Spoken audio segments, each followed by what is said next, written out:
ya se resolvió. Ay. Hay una disculpita por los problemas técnicos. Miren, gracias a todos los que se conectaron, súper puntuales. O sea, ya vi que había por ahí como 11 personas conectadas súper a tiempo. Me gusta que tengan obsesión por la puntualidad igual que yo. Gracias. Son de los míos. Y pues bueno, primero que nada, les agradezco mucho por haberse conectado a la primera presentación de mi libro Rara vez elegimos morir. Ajá. Bueno, les queremos dar las gracias por venir y gracias a Dani por invitarnos a este espacio a presentar su libro, ya su cuarto libro. Estamos de celebración, ha sido un muy buen año para Dani. Para los que no lo conocen, les vamos a dar una pequeña semblanza y luego ya también les contamos un poco más de manera personal. Daniel Centeno es originario de Los Mochis, Sinaloa. Nació en 1991. Su literatura se ha desarrollado en numerosos cuentos de death fiction. Es autor de los libros Rara vez elegimos morir, que estamos viendo ahorita. No hablaremos de Muerte de los Fantasmas, que fue su primer libro. Y el de los robots. ¿Verdad? Los robots contarán nuestras historias. Sí, los robots contarán nuestras historias. El último libro, sí. De hecho, ha sido nombrado ganador del Premio Nacional de Cuento Fantástico y de Ciencia Ficción, el número 35, con su cuento Noturo. Tiene también una mención honorífica en el Concurso Nacional de Cuento Juan José Arreola y fue becario del Fondo Nacional para la Cultura y las Artes, o sea, el FONCA, Infonquis, en el 2017-2018 y 2022-2023. Y también del PECRA Jalisco en el 2020-2021, todo en la categoría especialidad de cuento. Aquí tenemos también su último libro. Este deberías acabar de presentar. El que vamos a presentar justamente hoy es Rara vez elegimos morir, que salió de mano de la editorial chilena Trazos de Aves. Justamente este añito. Pues justo como decía Sergio, le ha estado yendo muy bien a Dani. Este año ha tenido muchos éxitos, solo empezando con que ha publicado 2 libros.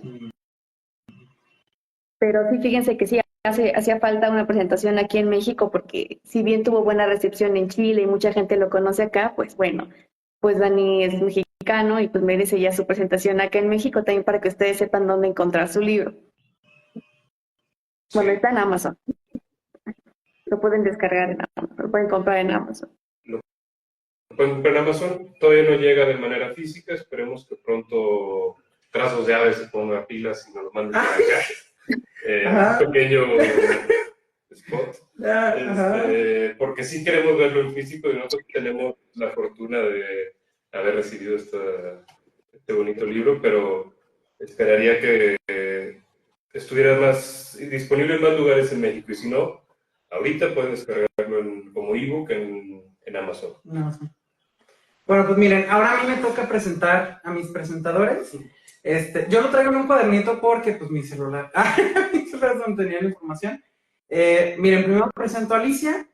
Alicia Mares nació en 1996. Creció a la sombra de un duraznero que ya se marchitó. Es magíster en creación literaria por la Universidad Pompeu Fabra, espero no haberlo dicho mal. Ha publicado una novela, Cautivo de Sombras, una colección de cuentos, Cocodrilario, y una plaqueta, Pangea, que justamente Pangea fue publicada en la misma editorial donde yo tengo publicado Rara vez elegimos morir, o sea, Trazos de Aves. Este año sale su próximo libro de cuentos, Tornasol, gracias a Editorial Ocelote. O sea, Alicia y yo compartimos doble editorial. Ocelote es donde tengo publicado el libro de robots. Y ha participado en las residencias Under the Volcano y Bajo la Pirámide. Ha sido becaria del FONCA y del PECDA Tlaxcala. De hecho, bueno, ahorita voy a hacer la presentación ya como más personal, porque soy la persona más cursi del mundo. Esto es nada más como el protocolo. Y presento aquí a mi amigo Sergio. Es Sergio Velasco Swigger. ¿Lo dije bien por primera vez? Nació en 1990. ha participado en diversos talleres literarios, como el Taller de Creación y Crítica Poética del Instituto Potosino de Bellas Artes y el Centro de Artes, y el Taller Tertulia y Creación Poética en Arteria Casa Cultural, y también fue becario del FONCA. De hecho, tanto Alicia como Sergio, bueno, voy a hacer como una primera presentación personal, porque al final de cuentas mi libro habla de amistad, y me están presentando dos amigos, entonces para mí es como muy bonito. De hecho, ustedes no están para saberlo ni yo para contarlo, pero nosotros tenemos como un taller itinerante en el que revisamos nuestros textos, ya desde que fuimos becarios del FONCA. Entonces es como nuestra sesión de chisme de los lunes, chisme literario. Entonces ahora simplemente la movimos para el martes, y más o menos es lo mismo, pero en formato un poquito más profesional, por decirlo de alguna manera. Pues primero presento a Alicia de manera un poco más personal, y voy a tratar de ser breve porque luego yo me alargo, como ya se dieron cuenta. Yo de Alicia admiro mucho la forma en la que trabaja el cuento y la imaginación con la que lo hace. Yo siempre digo, cuando alguien me pregunta, e incluso cuando no me pregunta, la ando recomendando, porque siempre digo que para ser una escritora tan joven, porque es muy joven, o sea, yo me siento un señor cuando estoy con alguien. Sí, o sea, ya nos llevamos 5 años, o sea, ya hay una brecha generacional. Y siempre me gusta recomendarla mucho, además de porque escribe temas con los que yo me identifico mucho. O sea, Ali, igual que yo, escribe mucho de muerte, escribe mucho como de cuestiones fantásticas, de emociones, y todo eso se le da muy bien. Y además, aunque no lo dije yo, también es poeta. Yo sé que luego Alicia no habla tanto de su faceta poética, pero también va a publicar un libro de poesía este año. Y la verdad es que creo que lo que más admiro de ella, sobre todas las cosas que mencioné, es como la potencia de su lenguaje. Creo que cuando uno lee a Alicia, al menos a mí me inspira mucho cuando la leo, siento como muy padre, porque digo, es que esto es como el lenguaje en esteroides, ¿no? O sea, es el lenguaje en vigor, como para esto se usa el lenguaje, ¿no? Entonces, yo que de repente a veces siento que el lenguaje, yo como que digo, pues, o sea, sí que suena bonito, pero tampoco como me clavo tanto. A veces la leo y sí me quedo así como de, ay, chica, así como lo hiciste, ¿no? Y bueno, fue también mi compañera del FONCA el año pasado, y es mi amiga. Y en el caso de mi amigo Sergio, que lo tengo aquí, yo a él me ha tocado leerle, creo que prácticamente toda su producción poetística. A mí lo que más me gusta de él es algo que yo no tengo. O sea, él es muy diverso, es muy... creo que toca como muchos temas, los aborda de muchas formas. Creo que cuando uno lee sus cuentos, uno se pregunta, ¿no? ¿De qué más va a escribir? O sea, creo que cuando alguien me lee a mí dicen, claro, de muerte, ¿no? pero de repente cuando leo a Sergio, o sea, una cosa que me gusta mucho es que siento que es muy fresco. O sea, y es muy fresco porque luego los autores tendemos como a encasillarnos en ciertos temas, a veces lo queramos o no lo queramos. Y Sergio no sé cómo lo ha hecho, pero ahí va, o sea, ahí va como eludiendo el encasillamiento en el que uno de repente puede caer.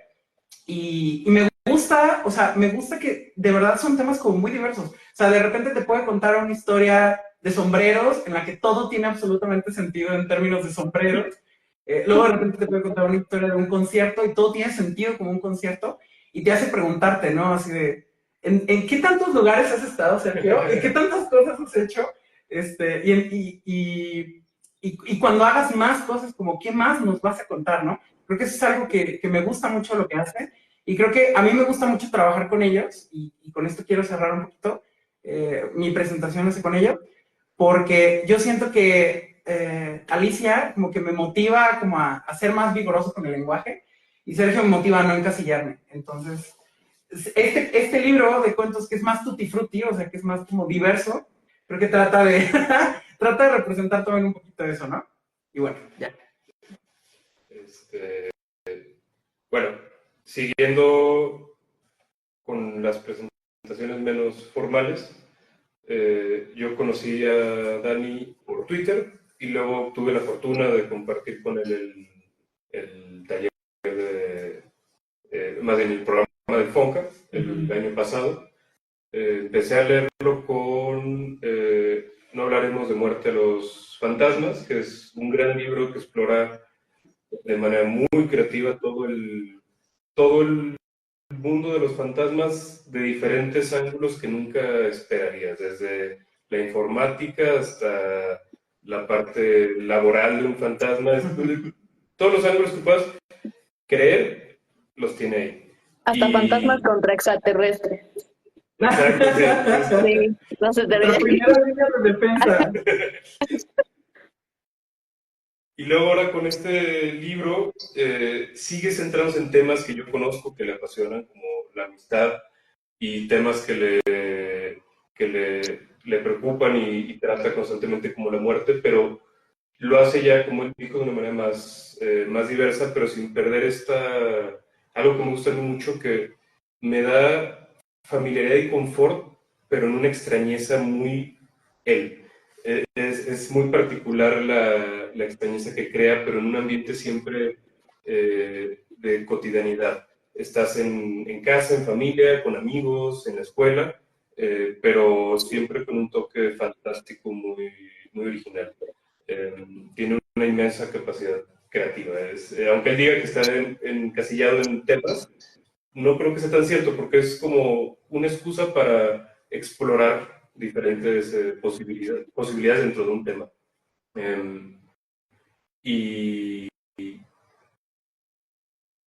pues bueno, creo que este libro está marcando ya como un Dani que está yendo ya por diferentes ramas de cuentísticas. Ahorita platicaremos más de él, pero se lo recomiendo mucho. Bueno, fíjense que yo quisiera rescatar algo de lo que hice en mi reseña original de Rara vez elegimos morir, que obviamente casi que en cuanto salió yo lo leí y salió mi reseña, ¿no? ¿Y qué pudiera decir? Bueno, siento que en estos 7 cuentos, claro que Daniel habla mucho sobre la muerte, pero sí hay que señalar que él la usa mucho como el mecanismo principal para poner bajo una nueva luz una faceta diferente de lo que nos hace humanos.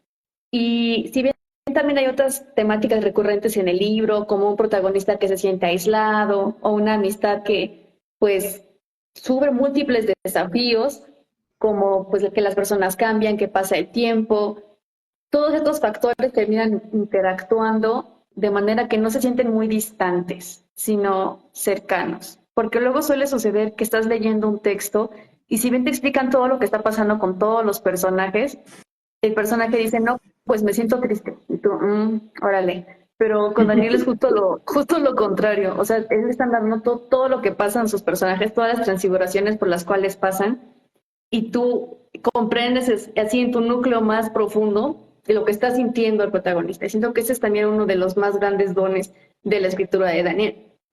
Y bueno, esta es como mi impresión general, pero también me gustaría darles como un breve panorama de los cuentos, que aquí sí, si me perdonan literal, lo voy a leer tal como lo escribí, porque en ese momento que escribí la reseña, estaba yo en la zona, estaba inspirada. Bueno, entonces, ¿qué onda?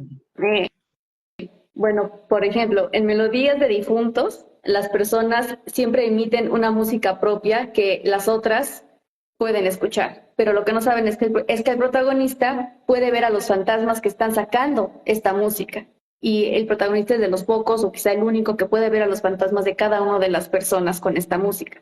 Ya de por sí el concepto está bien abstracto, bien complejo, pero van atravesando el cuento y van a ver las sorpresas con las que se topan, ¿eh? Y por supuesto también la vulnerabilidad. Siento que ese también es un punto muy importante para Daniel, como la vulnerabilidad no solo de sus personajes, sino de las situaciones en las que se encuentran. Y en este cuento, que es justamente el que abre Rara vez elegimos morir, siento que ahí está evidenciado más que nunca. Luego está la canción de Baruch, donde hay criaturas emplumadas que cantan secretos y deseos ocultos. En La muerte está en el acta, una mujer descubre que puede alterar la realidad al modificar las actas gubernamentales. Este cuento es una genialidad. O sea, yo digo, quizá no es mi favorito es el de ese rostro el chico niño que se le confunde siempre el rostro, que es un rostro que se le confunde con mucha gente. Esos dos son como mi top. El de la muerte está en el acta y el del rostro que se confunde, no, hombre. Esto sí, top. Para mí, de este libro, yo son los que más amo. Y, por ejemplo, la muerte son los otros. Las personas se encuentran con la muerte en la adolescencia y pues ahí pactan, deciden cómo van a morir y pues ya la muerte les da la mano y queda hecho el trato.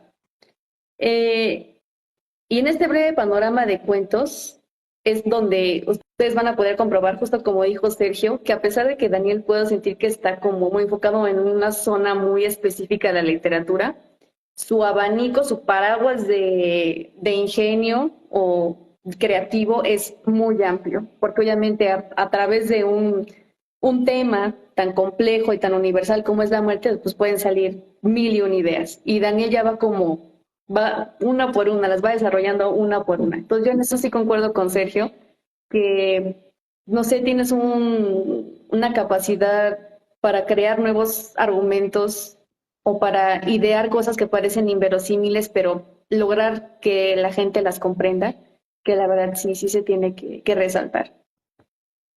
Gracias. Y bueno, igual yo tenía una pregunta para ti, Dani. A ver, dale. Sí. Yo tengo la duda si cuando tú creas tus argumentos y las ideas detrás de uno de los cuentos, si buscas representar algo más allá, como alguna metáfora más profunda o algún símbolo que represente algo más que lo que está a simple vista, o solo es la idea y el argumento como se presenta. Porque a veces yo sí encuentro posibilidades, ¿no? Y no sé, a veces no sé si estoy leyendo de más o no, o si sí hay alguna intención. Que no quiero que me digan las cuáles, porque le quita el juego, claro. pero no sé si sí la haya, ¿no? O a veces sí, a veces no. Yo creo que es un gran depende. A mí lo que me pasa, y lo digo mucho, y ya siento que ya me repito a mí mismo cada vez que lo digo, pero yo soy partidario de lo que Bradbury decía, de que tienes que sentar a escribir y no pensar en lo que estás haciendo, nada más sentirlo y dejarte ahí, como desvivirte. Y yo soy el que se desvive, o sea, yo me pongo a chillar ahí mientras estoy escribiendo, y luego ya pienso, ¿no? Entonces, a veces me pasa que, por ejemplo, o sea, se me viene la idea de un elemento fantástico, ¿no? Por ejemplo, en el primer cuento, en Melodías de Difuntos, el elemento fantástico es que, por un lado, un personaje, bueno, por un lado en ese mundo, todo el mundo escucha una música que emana de ellos. Ellos no pueden escuchar su propia música, pero escuchan la música de los demás.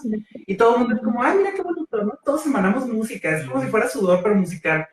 Y hay un solo niño en todo el mundo que él puede ver que la música sale de unas cajitas musicales que van cargando unos fantasmas todo el tiempo detrás de la gente.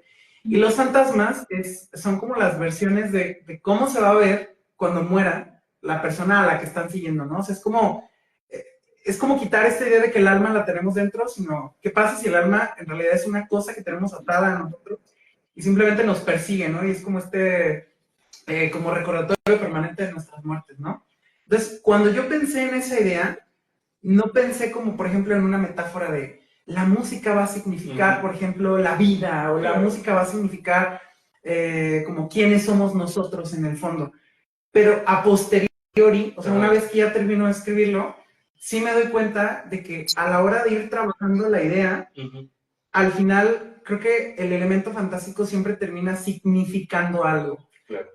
Por ejemplo, yo diría que en ese cuento, no voy a decir específicamente qué cosa, pero yo sí diría que hay como un significado central, así como un núcleo de gravedad en cada imagen fantástica, y ya de ahí pueden como cada quien interpretarlo como quiera, pero es como un agujero negro, ¿no? O sea, de puedes tú decir, sí, a lo mejor en la música significaba la noción del alma y tal, pero sigue conectado a una cierta cosa, ¿no? Que luego me pasa que cuando gente platica conmigo de mis cuentos, casi todos me dicen más o menos lo mismo, ¿no? O sea, como, me dicen cosas diferentes, pero es es que me gustó mucho que, por ejemplo, los fantasmas representaran como la esencia de las personas, ¿no? Lo que ellos son en realidad, ¿no? O sea, que esta música sea como la vida oponiéndose a la muerte, ¿no? O sea, pues sí, básicamente lo último que terminé de decir es que pues, yo al final soy esta persona intensa que se desvive cuando escribe, que yo digo que mi método de escritura es conectar puntos. O sea, yo empiezo con un puntito y lo lanzo con otro, y lo vence con otro, y lo vence con otro, y al final todo termina conectado de forma extraña, pero yo no creo controlar como qué significa como el elemento fantástico en cada... O sea, yo no creo controlarlo. A veces, obviamente, cuando ya lo hago consciente, digo, ok, entonces lo voy a encaminar, ¿no? Pero la mayoría de las veces creo que es algo natural. Va. Pues entonces queda en nosotros el buscar o encontrar algún significado o metáfora. Ajá. Si nos divierte eso. Yo también tenía una super teoría.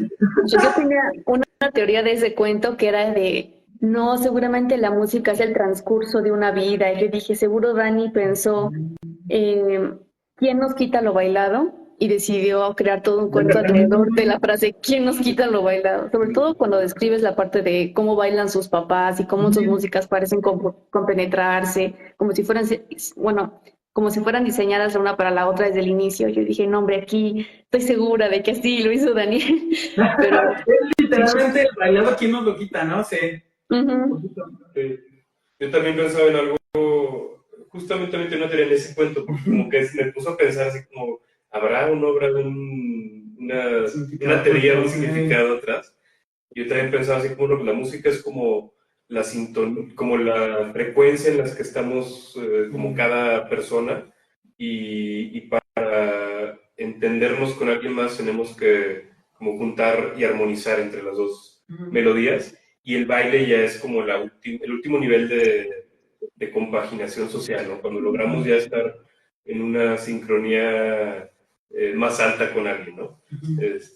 Que sí tiene más o menos ahí. Sí, claro. No, de hecho, o sea, a mí me encanta porque yo, o sea, los oigo ustedes dos y digo, claro, tiene todo el sentido del mundo, pero no, o sea, no, como que en el momento no lo hice consciente. O sea, incluso yo no me atrevería a decir, sí, claro que lo pensé, pero me parece lógico leyendo ya el cuento, ¿no? O sea, posterior y digo, sí, claro. Muy bien. Pues yo honestamente creo que, aunque tú no lo hagas conscientemente, al final cada uno de los cuentos ideas una manera nueva para que el lector como que se dé un zambullido, un clavado así a la vastedad del alma humana y sobre todo a la soledad, a la incertidumbre que nos suele rodear y sobre todo, obviamente, a la amistad. Porque siento que ese también es como de tu tema, o sea, tu diccionario dice amistad y dice definida y narrada por Daniel Centeno, abajo dice, te lo juro. Y siento que las amistades imperan sobre todos tus cuentos, no solo estos, sino los de toda tu obra, pero sí quisiera resaltar que no suelen transcurrir de la misma forma, que sería bien fácil caer en el molde que uno conoce de amistad, como tú dices, ay, pues voy a hacer un cuento de que se parezca de los personajes, la amistad que yo tengo con Sergio, pero siento que nunca haces eso. Tú dices, ¿cómo puedo hacer que esta amistad tenga una dinámica diferente? Entonces, por eso, por ejemplo, a veces tienes que Miguel y Bonifacio en uno de tus cuentos parecen nunca estar en igualdad de condiciones y su propia relación la cuestionan los otros, mientras que Baruch y Gabriel como que están en una sintonía muy especial como de comprensión de los pájaros, las aves, sus cantos y sobre las tristezas que dejan entrever estos mismos pajaritos y claro, las emociones de ambos. Entonces siento que estos dos personajes, bueno, 4 personajes de 2 distintos cuentos, también evidencian muy bien cómo tú haces un esfuerzo. Y ahí sí te quisiera preguntar si es consciente por en cada uno de tus cuentos tener amistades que tengan dinámicas diferentes o que nada más se va desarrollando así naturalmente por sí solo. Creo que igual se va dando de manera natural. Por ejemplo, en el cuento de Árboles de Utilería, que es en donde los protagonistas son Bonifacio y Miguel, yo, por ejemplo, ese cuento originalmente no lo pensé como voy a retratar la amistad de estos dos, sino más bien como el meme del perrito, así que junta dos perritos miniaturas, así como, a ver, hagan cosas. Pensé como, a ver, si pongo a una persona que tenga estas características particulares, porque mi personaje Bonifacio es rarísimo. Y Miguel también, ¿no? O sea, los dos yo creo que son de mis personajes así bien psycho, ¿no? Y entonces los junto y digo así de, a ver si algo brota, ¿no? O sea, es como, puede que se dé una enemistad, puede que se dé una amistad, puede que se dé una rivalidad, puede que se dé un romance, no lo sé. O sea, yo normalmente cuando empiezo cuentos como este, por ejemplo, no me propongo como a dónde los quiero llevar, sino más bien como quiero estar bien seguro de quién es uno, quién es otro y qué va a pasar si los junto. O sea, es como un experimento de a ver qué les ocurre una vez que interactúan. Y, por ejemplo, contrario, completamente, en el cuento de la canción de Baruch, yo sí sabía que quería como representar, como quiero contar una historia en la que los vínculos humanos y no humanos sean como el centro, ¿no? O sea, hasta dónde podemos llegar tratando de comunicarnos cuando nos conectamos con alguien. Entonces, yo, por ejemplo, en ese cuento, yo sí sabía que yo quería que se volvieran amigos. Entonces, más bien, cuando yo me lo empecé a contar a mí mismo, mientras lo iba contando, yo era como de, yo ya sé que van a llegar a ser amigos, pero no sé cómo, porque los dos personajes estaban en dos contextos muy diferentes, pero yo sabía, ¿no? O sea, yo era como estas señoras que ven como las telenovelas y dicen, no, ellos van a poder contra todo. Ah, pues así estaba yo, ¿no? Así de, ellos dos van a poder contra todo y se van a volver amigos. Ahí sí yo me puse en modo de deséalo, manifiéstalo y el mundo te lo va a dar, ¿no? Y creo que cada historia de amistad es un modelo de amistad diferente porque es imposible repetirlas. Claro. O sea, incluso cuando a veces pareciera que se parecen, cuando uno ya se detiene como a verlas así como con la lupa, dice, no, espérate, o sea, es como, es una dinámica diferente, ¿no? A lo mejor a veces se repiten ciertos elementos, ¿no? Porque es inevitable, porque no hay tantas variaciones que puede haber entre amistad de dos personas, ¿no? Entre comillas. Por ejemplo, uno a lo mejor que es el más extrovertido y uno un poco más introvertido, pero incluso como en esa aparente repetición, hay 1000 formas de extroversión, ¿no? O sea, una persona puede ser extrovertida y amigable y cariñosa, como acá mi amigo, y hay personas que pueden ser extrovertidas, pero bien psicópatas, ¿no? O sea, de que son extrovertidos, pero lo son porque tratan de manipular como a todas las personas que tienen cerca, ¿no? Entonces, incluso eso, por ejemplo, el ser extrovertido, puede tener como 1.000.000 de causas. Entonces, por eso creo que es poquito difícil que se repitan, pero yo no diría que lo hago necesariamente a propósito, pero yo no concibo hacer una amistad que sea igual a otra. Entonces, sí, no hay una respuesta. No hay una respuesta a la pregunta. Es su propio universo. Cada cuento es su propio universo. Sí. Cada amistad es su propio universo. Ajá, en uno tú dices, no, sí, los empujo un poquito para acá. Y en el otro dijiste, no, déjalo fluir, que te lleve el flow de tu cuento, de tu mecanismo de creación. Perdón, a veces me atrevería a decir que mis personajes, digo, no voy a decir que se me revelan como si fueran entes, pero yo a veces pienso, ¿no? Digo, no, estos no van a llegar a amistad, y resulta que al final leo ya el cuento, ya que lo terminé, y digo, era un cuento de amistad. Yo así de, mira. Inconscientemente. Sí, claro, sí, no puedo evitarlo. Entonces, si pensamos que quizá en muchas situaciones tus personajes anteceden, digamos, a la trama interpersonal, no sé si a la trama general, pero sí a la interpersonal, ¿cuál es tu proceso para crear un personaje? ¿Tienes alguno en específico o igual te dejas ir como con la escritura y en general, ¿no? O sea, me dejo ir en la escritura. Sí. O sea, yo soy, a veces se lo digo a la gente y dice, ay, mira qué chido, y yo, no está tan chido porque tiene como, o sea, es como una navaja de doble filo, ¿no? O sea, yo cuando me siento a escribir, normalmente tengo una imagen en la cabeza, una frase en la cabeza o una palabra en la cabeza y ya. O sea, no es como, voy a escribir la historia de un personaje que sea así y así, el otro personaje va a ser así y así, y entonces ya ahora sí me voy a sentar a escribir y ver cómo interactúan. No, o sea, es como, por ejemplo, pienso va a haber una obra, ok, va a haber una obra. Y es de, pero ¿quién va a estar en la obra? Bonifacio. Y yo, Bonifacio es un nombre chistoso. Y es de, ok, entonces él era chistoso. Pero entonces es de, bueno, pero obviamente una persona que se llame Bonifacio, pues está acostumbrada a que le digan algo por su nombre, ¿no? Entonces digo, ¿cómo reacciona él? Y digo, ok, entonces él era un poco siniestro, ¿no? Entonces ya lo termino de escribir y digo, bueno, ya terminé con Bonifacio, ¿no? Entonces empiezo a escribir así de, bueno, pues va a haber esta obra, ¿no? Y digo, pero pues todas las obras tienen a alguien más, ¿no? Y digo, va a haber un Miguel. Y yo, bueno, pues Miguel suena como el nombre del amigo que todos tenemos, ¿no? Por ejemplo, mejor amigo se llama Miguel, ¿no? Entonces, todos tenemos un Miguel en nuestra vida, ¿no? O diría en inglés, todos conocemos un Mike. Y entonces, esta persona que todo el mundo conoce, pues entonces le tengo que dar un secreto oscuro, ¿no? Entonces es como, todos conocen un Mike, pero nadie conoce a mi Mike, ¿no? O sea, este es oscuro, ¿no? Entonces ya, le pongo algo oscuro. Y así me voy dando, o sea, en realidad, me gustaría decir que me detengo a pensar estas cosas, pero la verdad es que no. O sea, tiene el lado bueno, que normalmente, o sea, en cuanto sale solo, claro. Pero tiene el lado malo que en cuanto me trabo, si yo me llego a trabajar mientras estoy escribiendo, el cuento ya es como que me mira con ojitos de ya dame eutanasia, por favor. Y yo de bueno, pues está bien, adiós, muere. Y cierro el documento, ¿no? O sea, ni siquiera lo guardo, digo, no, bye, adiós. Entonces, no, o sea, respondiendo a la pregunta, creo que no, o sea, no planeo al... Que tiene mucho mérito porque yo creo que uno de los grandes fortalezas es la creación de los personajes, realmente se sienten humanos y realmente logras muy fácilmente que sientas empatía por tus personajes.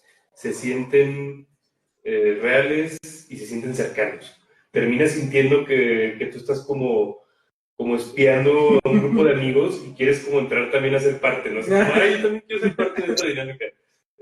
Incluso en algunos siniestros, ¿no? Como, estaría chido por lo menos por la sí, cerquita, ¿no? Sí.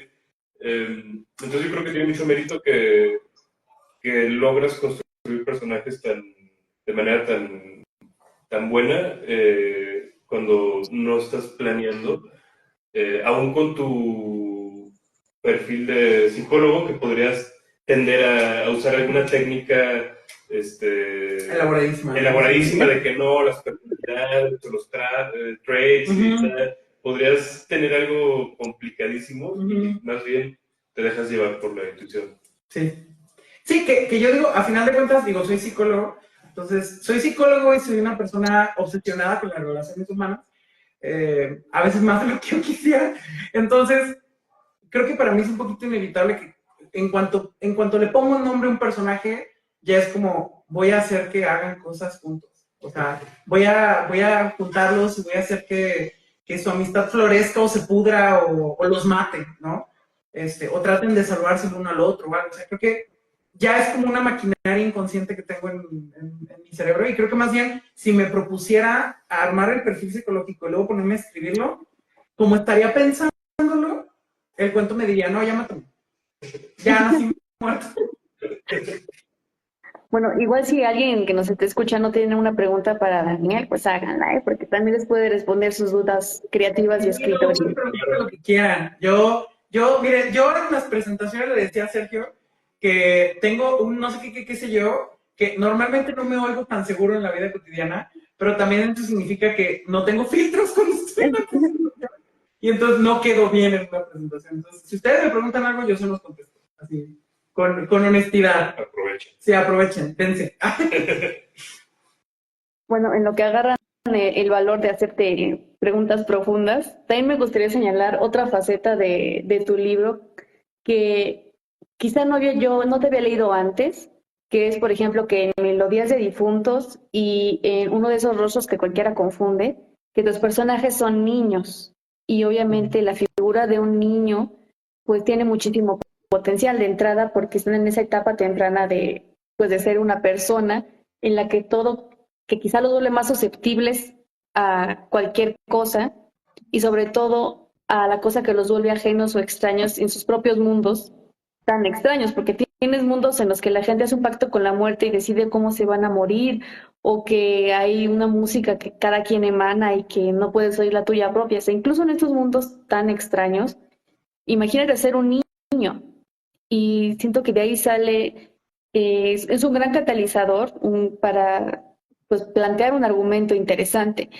Y pues esa sería como mi pregunta. ¿Tú cómo configuraste a estos personajes niños y la manera en que se enfrentan a la extrañeza de sus mundos y a su propia extrañeza?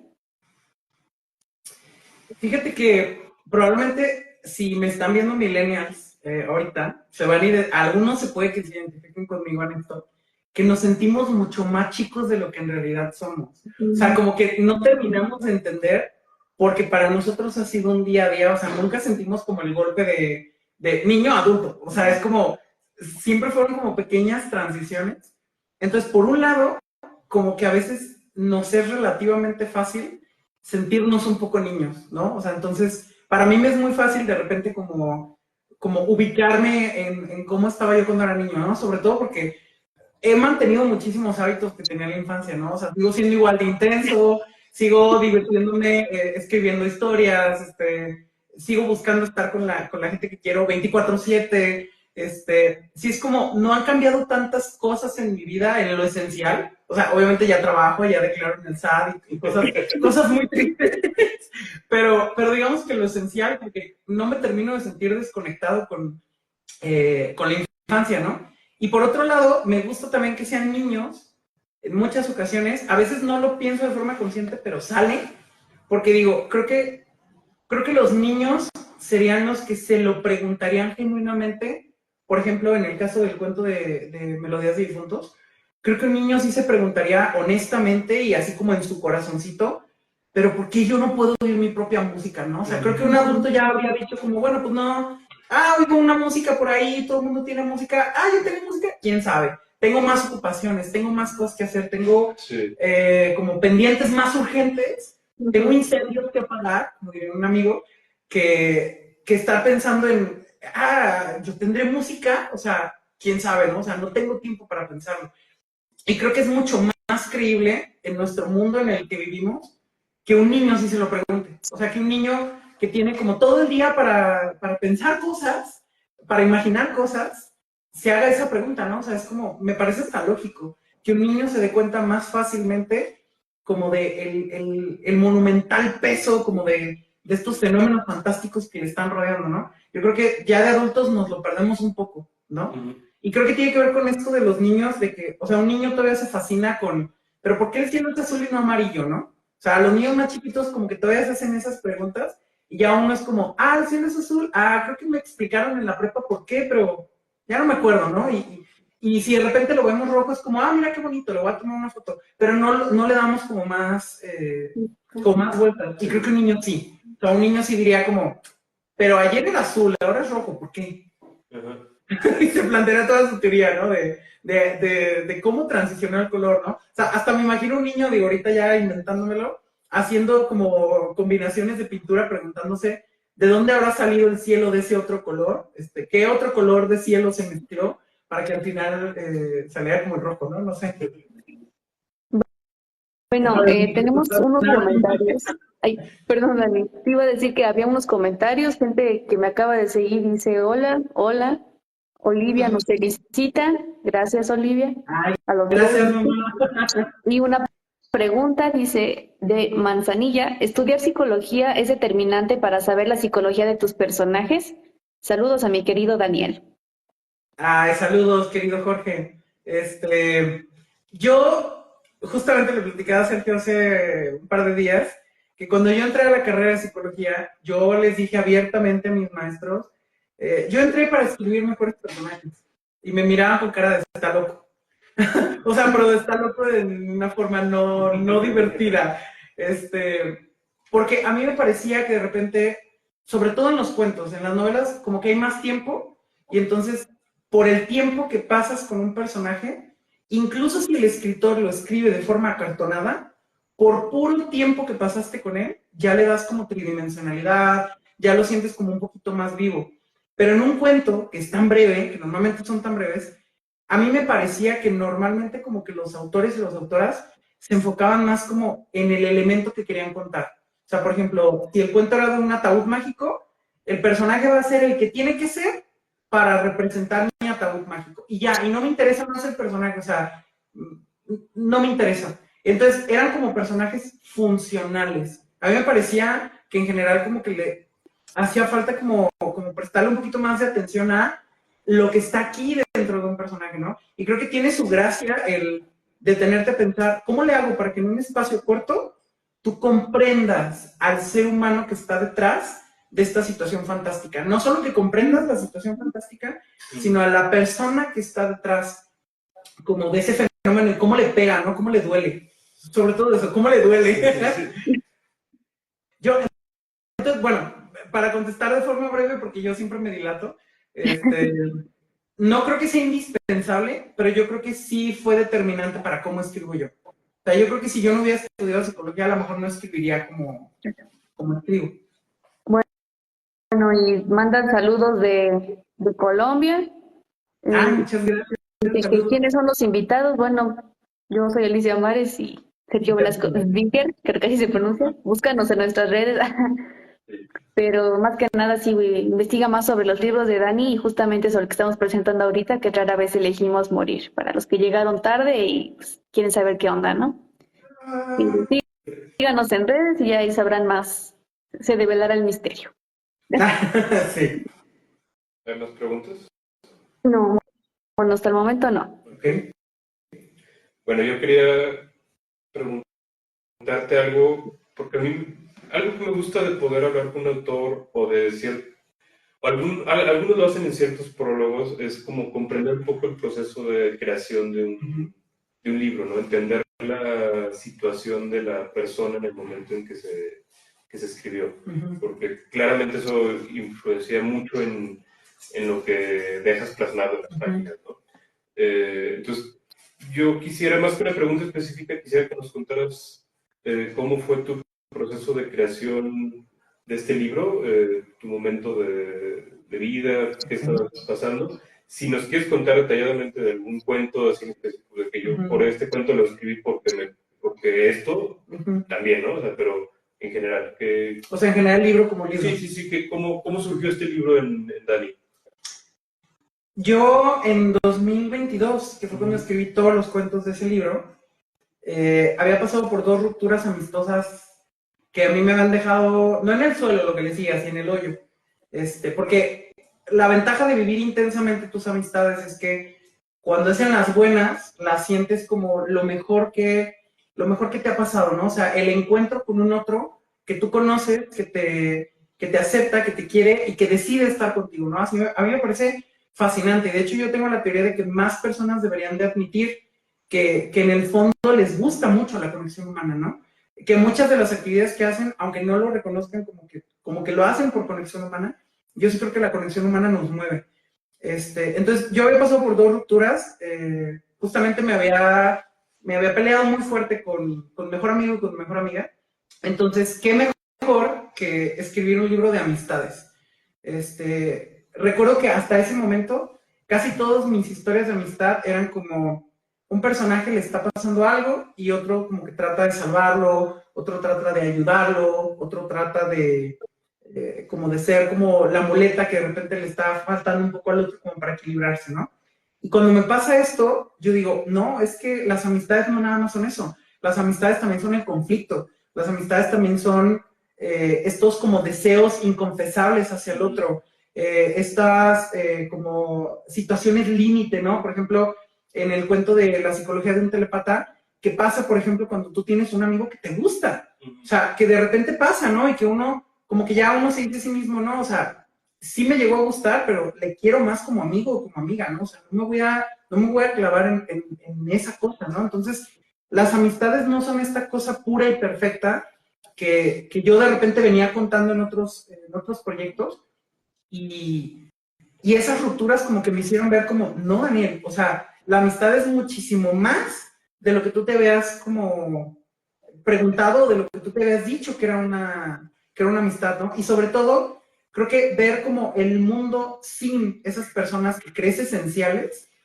te hace querer escribir historias en las que a ti te gustaría decirle a los personajes, ojalá se dieran cuenta de la importancia de lo que están viviendo. Como una especie de, como cuando alguien va perdiendo la visión poco a poco y quiere como atesorar imágenes como lo más pronto que pueda, ¿no? O sea, como para, quiero guardar esto, ¿no? Que estoy viendo mientras todavía lo estoy viendo. Creo que ese fue como el ánimo general. Yo recuerdo incluso, normalmente yo escribo cuando se me da la gana o cuando me viene la inspiración, soy muy caótico como escritor, y ese es el único libro que yo me senté cada semana a escribir un cuento. No logré las 52 semanas, pero logré como 19 semanas más o menos, y de las 19 semanas, los mejores cuentos fueron justamente los 7 que están en el libro, ¿no? Pero sí, o sea, fue eso, fue como revalorizar lo que significa un vínculo humano y poner en contexto cómo se puede romper, o sea, y mostrar lo doloroso que puede ser que se rompa, o el alivio que se puede sentir que se rompa, ¿no? O sea, porque de repente, por ejemplo, en árboles de utilería, uno se pregunta, ¿realmente es malo que haya, o sea, que hayan estos roces? O al contrario, ¿no? Tú como lector dices, no, ya que se rompa. O sea, esos dos chiquillos se van a hacer daño de forma horrible si no se rompen, ¿no? Y creo que a partir de ese libro ya escribo de la amistad de forma diferente. Porque ya cambié mi forma de ver como las relaciones humanas con ese libro. Entonces, sí lo siento yo como un parteaguas personal. No sé si en mi obra, pero personal sí. Sí. Oye, ¿y estabas intentando hacer el reto Bradbury, el de escribir un cuento cada semana por un año? Por supuesto, yo como buen fan de Bradbury dije, me voy a empezar a leer el libro del Zen, del arte de la escritura, y inmediatamente dije, claro, o sea, si Bradbury escribía uno a la semana, yo también, por supuesto. Tú tuviste mucho más éxito que yo, amigo, porque creo que yo nada más lo pude hacer un mes y luego dije, no puedo, no me da la vida. No, yo llegué a las 19 semanas y dije, no, esto no es lo mío, o sea, lo mío es, tengo ganas de chillar, entonces me voy a sentar. Y yo era como de, no puedo durar 19 semanas llorando cada semana, o sea, ya basta. Mi salud mental me pide tranquilidad, ¿no? El reto Bradbury te está deshidratando. Básicamente, sí. No, sí. Ay, amiga, no me hagas llorar. Bueno, fíjate que me gustaría ahorita rescatar dos citas que las siento muy conectadas. O sea, no es como una conclusión, pero sí siento yo como una reflexión que he hecho de tu obra. Que, mira, una de las citas va así. Dice, una vez le pregunté si de veras veía a la muerte o si la decía como una metáfora. Y él dijo que la muerte era la luz y nosotros éramos visibles en el mundo solo gracias a ella. Cita 1. Y cita 2 dice, solo entonces me lo pareció. Algo en su modo de mirarlas se había reflejado en mí, como un brillo que rebota entre cristales. Una misma luz maravillosa. ¿Y por qué digo estas dos citas? Bueno, uno, porque son muy bonitas, para que sepan un poquito más de la escritura de Daniel. Y dos, porque esto me lleva a pensar que los cuentos de Rara vez elegimos morir son justo como esa misma luz, ese mismo brillo rebotando entre cristales, atrayendo nuestra mirada hacia distintos escenarios que, sin embargo, surgen de un mismo lado, parten todos del corazón humano y de todo lo que se fragua ahí, para bien o para mal. Y bueno, con esa reflexión acabo yo mi reseña escrita, ¿verdad? Entonces, esa es mi gran conclusión de la reflexión de tu libro, ¿no? Gracias. Y yo creo que hay algo bien importante que mencionas, Ali, que dentro de la mayoría, si no es que todos los cuentos de Dani, siempre hay amor y cariño.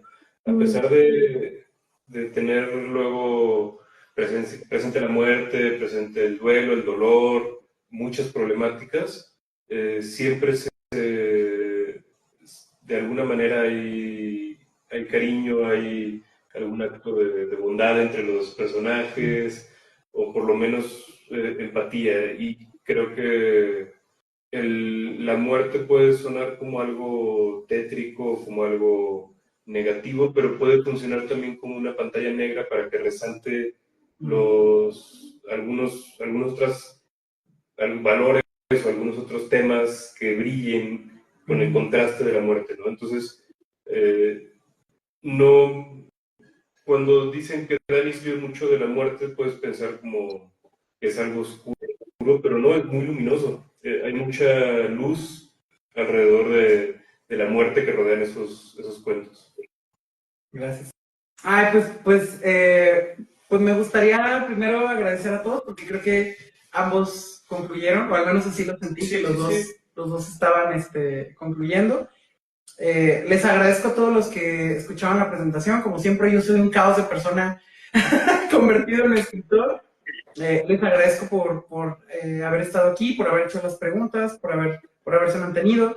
Los que leen mi obra, les agradezco por leer mi obra, por por sobrepasar esa primera capa aparente que es la muerte y tratar de llegar al fondo, ¿no? Porque creo que la gente que se queda solamente con que yo hablo de la muerte, es como que le hace falta llegar como al núcleo de lo que estoy tratando de hablar, ¿no? Yo incluso a veces yo mismo me digo a mí mismo, no, es que yo me la paso escribiendo de muerte. Y luego mis amigos justamente me dicen, no, o sea, la muerte es, me gustó mucho esa imagen, ¿no? O sea, es como un escenario en negro para que otras cosas brillen, ¿no? O sea, es como no le vamos a robar atención al brillo que está ocurriendo aquí, ¿no?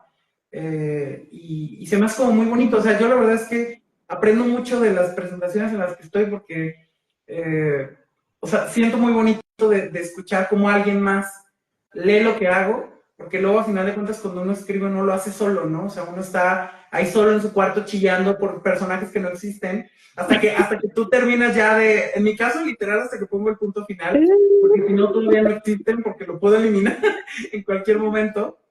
Entonces, sí agradezco que una vez que salen de mí, haya gente que trate de comprenderlos, ¿no? O sea, me da mucha esperanza a mí como persona y a mí como escritor pensar que la gente trata de comprender a unos personajes ficticios, porque eso me dice que van a tratar de comprender a gente real.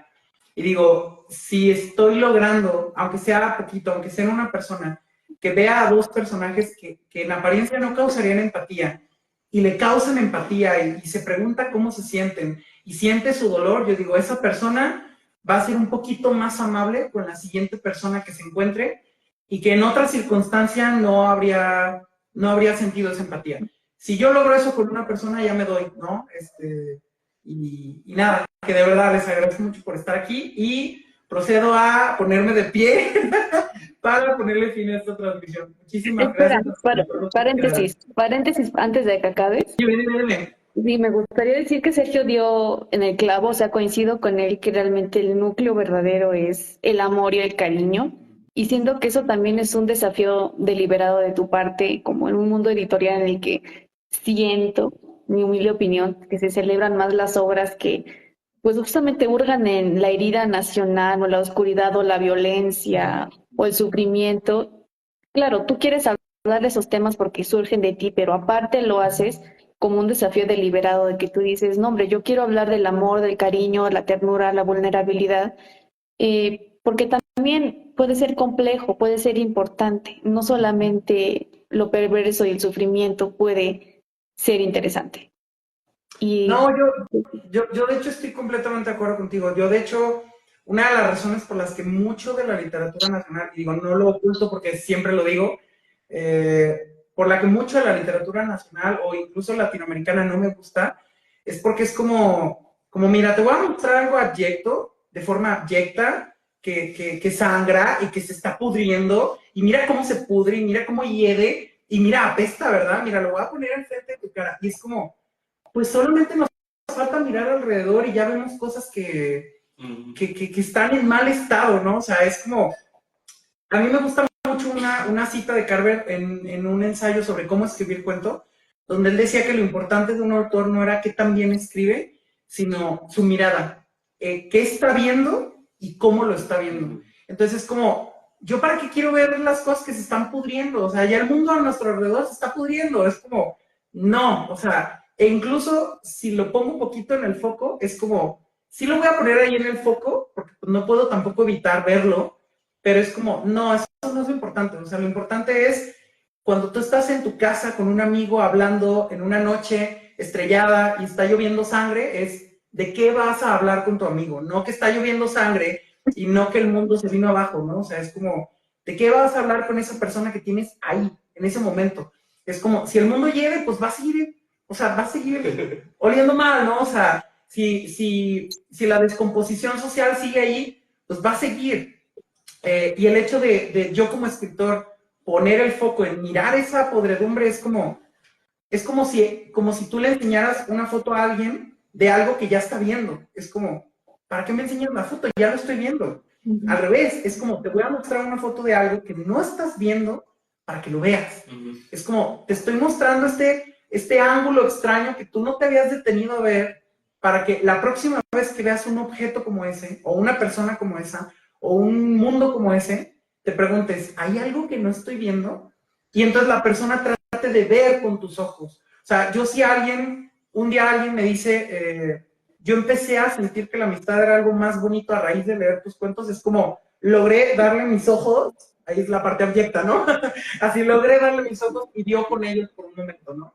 Y vio algo que a lo mejor no estaba viendo, que no, de lo que casi no se habla, o sea, en las noticias casi no se habla, en la literatura nacional casi no se habla. En series, por ejemplo, las series ahorita más como más comentadas casi siempre tienen que ver con traiciones, política, podredumbre humana, venganza, odio, tramas familiares completamente descompuestas. Y es como, sí, es muy divertido verlas, ¿no? O sea, es entretenidísimo, pero no puede ser lo único que hay en el mundo. O sea, creo que en el fondo trato de mantener la esperanza. Creo que es mi forma de mantener la esperanza y de tratar de transmitirla. Entonces, siento bonito que lo rescataras porque yo no lo había sabido decir, pero sí, creo que es eso. Creo que me importa que la gente por un momento se detenga y diga, a lo mejor no estoy viendo la amistad en toda la amplitud que tiene, ¿no? Me voy a detener a ver más a fondo a mi amigo cuando lo tenga de frente la próxima vez que lo tenga, ¿no? A lo mejor lo voy a mirar con unos ojos con los que nunca lo había visto y la conversación que tengan en ese momento va a ser diferente. Y ya si se logra esto, yo soy el ser humano más feliz de la Tierra.